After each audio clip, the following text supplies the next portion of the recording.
Mr. Bronwen. Agus ha mi cho virin, or ha mi au na Royal Conservatoire de Alba.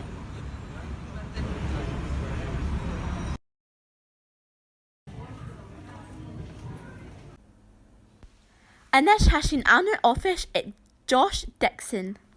So Josh, do you have an Conservatoire de Alba? She ceannart roiin hiúil na Halban bhfuil. Gleva.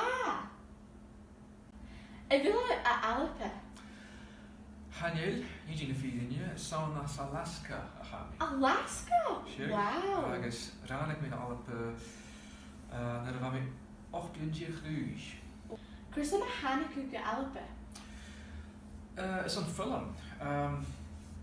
Nuair a thug mé céim ag áir scáil an Alaska. Tá mé géirí beach thugail as an go dtí ha bethe an Alba, go dtí mar a ha bethe an Alba agus well, hannig go Alba nu bhí 8 bliain dia is an áithaigh a dhéanamh an an obaré. Jaachtaí Alpais anio jaachtaí Albanach agus canon Gaelic, so Gaelic language, agus scrutian Celtach, so Scottish studies or Celtic studies. Bhí den bheach go na cusparinsead na rút na seaar is an beach a leiscig ar son dtí bethe an Alba. Yeah.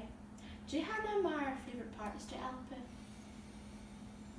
In Yearhua agus D-side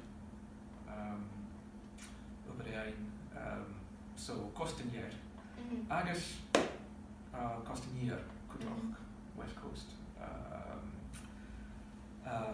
bhá mí a fudach an the nation son bliana le agus sin álainn ach bhá mar chria an san Yearhua agus Costinier. Chris na háisich a fíp?